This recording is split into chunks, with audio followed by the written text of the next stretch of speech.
Okay, here we are, 10th week, last week of classes. We've got 3 questions for the ball of confusion. So I'm going to read the first one. Effie asks, would a package tour be a cheaper option than building a custom tour? And then a second of the 3 questions, does my trip qualify for a price match guarantee? And thirdly, can I save money by flying at different times of the day or on different days? So would a package tour be a cheaper option than building a custom tour? I would argue yes, because the tour operator is basically taking a head count and negotiating a lower price per head and combining your cruise and your airfare and maybe a car. That's going to be cheaper than, and I'm generalizing here, cheaper than you would if you went out and looked on your own. And there's some benefits to doing with the tour operator, because typically when they do it, there's some kind of a guarantee or warranty or assurance that that it's going to go together. Does my trip qualify for a price match guarantee? That's going to be dependent on the vendor. If you're doing Expedia, if you're doing any of those third-party, any kind of online travel agency, Steve, Yeah. they will generally match prices, not only with hotels, but with tours and with all the excursions and all of that as well. One thing that I do want to add to the first part of the question, Sure. when you were talking about that, is that when you already have a package available and do you want to build one yourself, the comparison there too is you've got to do apples to apples, because you have to build the tour. You can, when you're doing it yourself, you can do it more cheaply, but you won't get the value. The whole thing is the value of what you're getting. So it kind of depends, and you can pare that down when you do it yourself to fit within your budget. However, are you getting what you're paying for? Whereas with a package deal, usually you will get a better value. It may cost a little more, but you will get a better value. So I think it's all about the value of the product, right? Yeah, no, that's a great point. And I mean, there's also this kind of decision you have to make about the savings versus the value component. Because if it's a $1,200 cruise package and I can put it together for myself for $1,100, is that $100 really that beneficial to do it on my own, or is it just easier to do the $1,200? Yeah. So and that's one of the pros of a package deal. How much involved do you want to be, or do you want to be able to relax on your vacation and have it all done ahead of time? What's the purpose? What's the purpose of the actual vacation or time with loved ones? What's the purpose of that? Do you want to have a chance to relax and enjoy yourself, or do you want to be out there going all the time? Oh gosh, I need a taxi. Oh, I need to go here. I need to go there. And to me, that's not a vacation. But anyway, I think that's kind of the deal. And again, a lot of times you are back to that scenario where you get what you pay for. Mm-hmm. And I think that especially in these kinds of situations, that is really, it's uppermost in my mind as a traveler, to just be able to kick back and go on vacation. That's the purpose for me, is just to relax and not have all those hassles. Yeah, that's a great point. I mean, even today, I think it's hard to beat an aggregator's cost because they're so good and efficient. I mean, they have agreements and contracts with hotel chains like Hilton and others, and they get first line of refusal, or they get to pick first. So when you're hunting around on your own, you don't have the buying power that a cruise operator, for example, might. You don't have as many things at your fingertips as a travel agent would. Exactly right, Steve.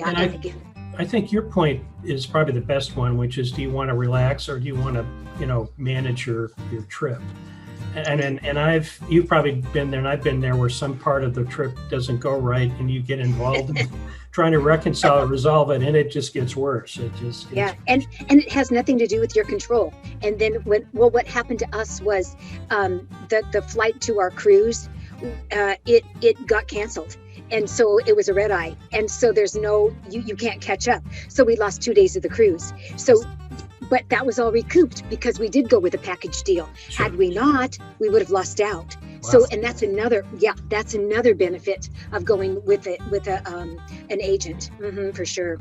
Well, okay. So the last question, can I save money by flying at different times of the day or different days? Yeah, you can, but again, and I think if you, the aggregators, the Expedias and others have algorithms that work a lot harder than I think you can, unless you're a very trained travel agent and really know your way around it. Right. I mean, the number one market for airlines is the business traveler, because they typically aren't budget minded. They're flying when they have to, and they're flying first class, and all the rest of us get to fly in coach, along with the guys that are the women and men are paying business class or first class. But the answer is yes. How you find them, I think you've got to pick an aggregator and just go with that. And again, it gets back to this point we were talking about earlier. You know, do you save $20 on an airfare? Is that worth all the effort trying to find that one fare? Yeah, that's true. You also have to bear in mind too that there's differences between domestic and international as well. I mean, which is cheapest ways to fly. Domestic, it's usually Tuesdays and Wednesdays, and Saturdays are usually the cheapest days to fly. International, it's anytime during the week. But and then if you're also looking generally, January is the cheapest and July is the most expensive. So yeah, and I mean, that's just kind of the way the whole industry goes.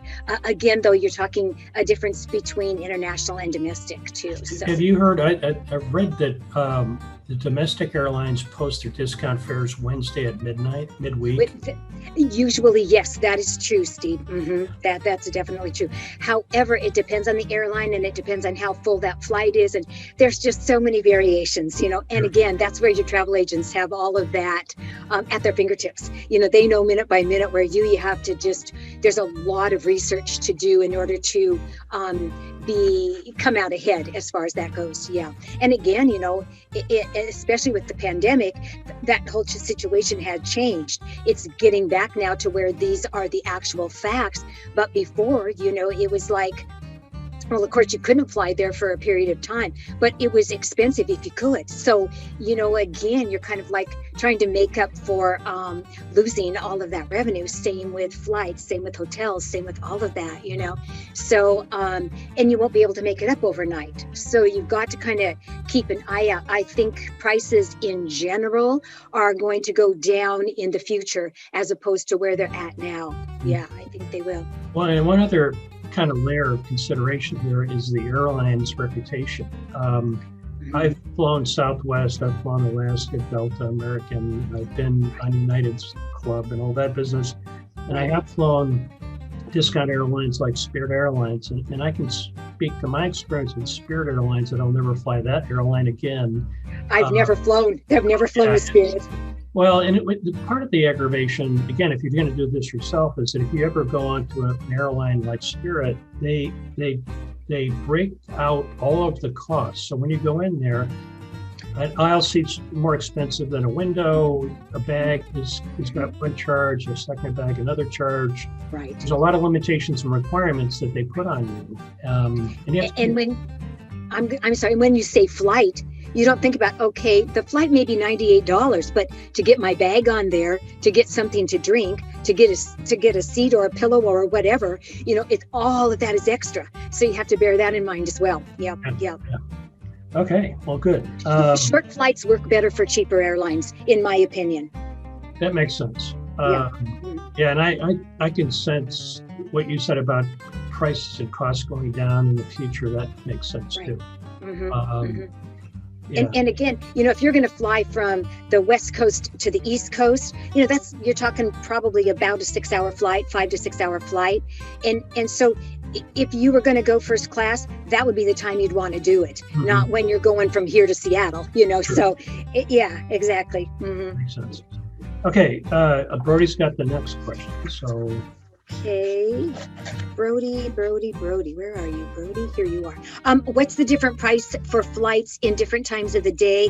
How can I save on this flight? Is there price matching within these companies? I think we pretty much covered all that in Effie's question. Really, the only thing that I have to add to that is that the price matching, again, if you really want to make the effort, you can find that, but generally speaking, it wouldn't be worth your time. And again, if you're just doing a flight and not doing the whole package type situation, you might be able to get by with it on your own. But otherwise, I would not attempt it unless you have a lot of time and a lot of patience. Good point. Yeah. It's if you're going to Europe, maybe a package versus doing it on your own makes some sense to at least do the arithmetic. But if you're going to fly, like you said, from Portland to Seattle, yeah, it just doesn't make any sense. Okay, good. Well, the last question from Daniel, is there a law for businesses on how much they can charge for their product or service? When is the best time to buy plane tickets, and how far in advance should you book your flight? So the first piece of this has to do with regulation. So the only industries that really get regulated are utilities like electric, gas, etc. Sometimes you get into regulations where cosmetology isn't an industry that you think of, but they do regulate it from licensing and certification. So there's that element of that.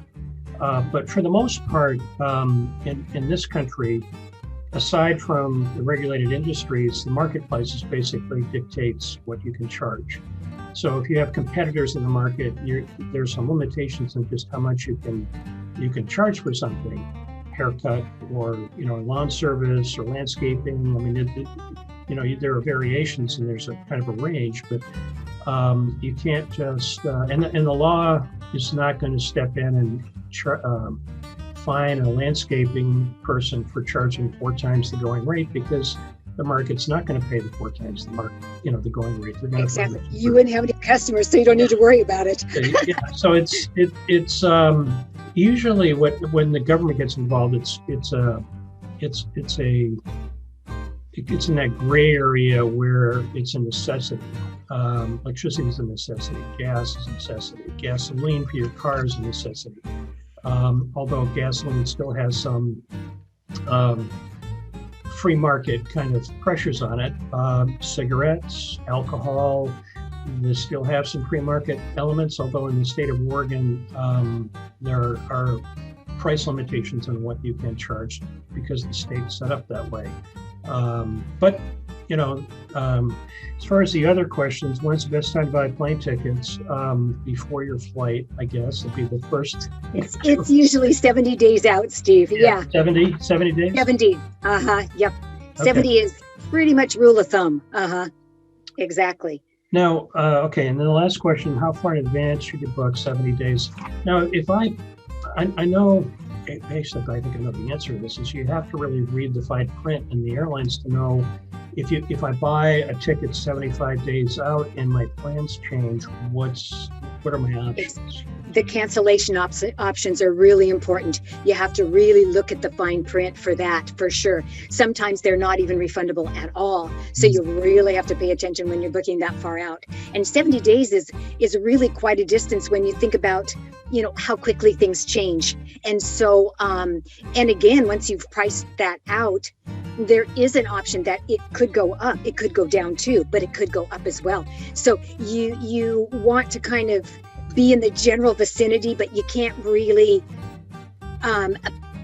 put the nail on the head, so to speak, as far as when you purchase. But that's really a really good rule of thumb is approximately 70 days. And again, it depends on the airline as well, how booked the flight is. One thing that we didn't mention before is that if you take a red-eye flight, if you take a flight that departs very, very late at night or very early in the morning, it's usually less expensive because most people don't like to fly at that time. Mm-hmm. So again, you can really get a good deal that way if you know what your destination is. And if it ends up that when you reach your destination, that is in the primo part of the day, then it is worth it, So anyway, yeah, there's a lot of variations and stipulations on when to purchase tickets. So I know from some friends I have in the airline business that many of the red-eye flights are there simply because the airlines have to move an aircraft from one coast to the other, and rather than just fly it empty, they'll try to get some people to pay for flights. Mm-hmm. A little bit cost effective. I don't know if your experience, I've had This is a few years ago. I took a flight from Denver to New York, and it was a Monday, and it was after 8 p.m. and the doors closed, and I looked around. I'm the only one on the flight, the only person. Oh, I've never had that happen to me before. Yeah. Wow. Yeah. Wow. It was really, it was one of those times where you try to think, would anybody believe me if I said this? And then how do you prove it? Can you take a picture with the stewardesses or whatever? But yeah, Exactly. they had. I remember the flight attendant coming to me and saying, we have a full dinner, including a sundae, ice cream sundae, and they said they had like 20 different scoops of ice cream. So if I wanted like a big ice cream banana split, that they'd be happy to make me this banana split. Oh, that's So, funny. Talk yeah, about good service. There you go, Steve, right? Has its perks. exactly. They wouldn't let me fly the plane. That's where they drew the line. Oh, that's no fun. So Oh, geez. it looks like we were able to answer the questions from what I can tell. Yeah, I think so. And the only thing, you see this, I'm sure, much more than I do, but occasionally you'll see an airline that will make an offer and have a guarantee of some kind or a warranty. And for most respects, those are insurance related. I just bought tickets to a sports event, and there was a fee for a cancellation guarantee. And I'm sure cruise lines have those same kinds of. Yes, they do. Yeah. Absolutely. Yep. And anytime that you have that opportunity, depending on where you're going and what all is happening, particularly be aware of the weather scenario, because then, and then again, that's exactly what happened to us. So we were in the middle of hurricane season and trying to take a cruise, and so that we bought insurance, and boy, I am so thankful we did. We recouped all of our money and then some. So Wow. we were very fortunate, and it's very inexpensive, very inexpensive. So I would recommend that pretty much to just about anybody in that kind of a situation. Thank you. Yeah. Yeah, Sure. good for you. Well, I guess that's our travel session for the course. Yeah. Travel ideas. I guess that's it for us. The only thing I would say is that I hope the students have gotten benefit from the effort we put into these videos, and maybe in the course evaluations, if the students are watching this, they can kind of give us some input as to what was good or bad or indifferent. Oh, that would be great. Like that, we can work on that for the next term. But as far as the course goes, this is the end of the term, and we move on. Some of you graduate, some of you move on to summer term, some take the summer off, of course. So in the fall, Susie's going to be teaching again. I will also. Hope to see you in our class. Steve, it looks like I have Kim Wooten in one of my classes, so this summer. So I will be seeing her. Hi, Good. Kim. That's great. That's great. Well, I don't have anything more to add. Susie, do you have anything more to add? I don't think so, other than I wish everybody the best, and thank you for being our students, and good luck in the future. Great. Me too. Take care.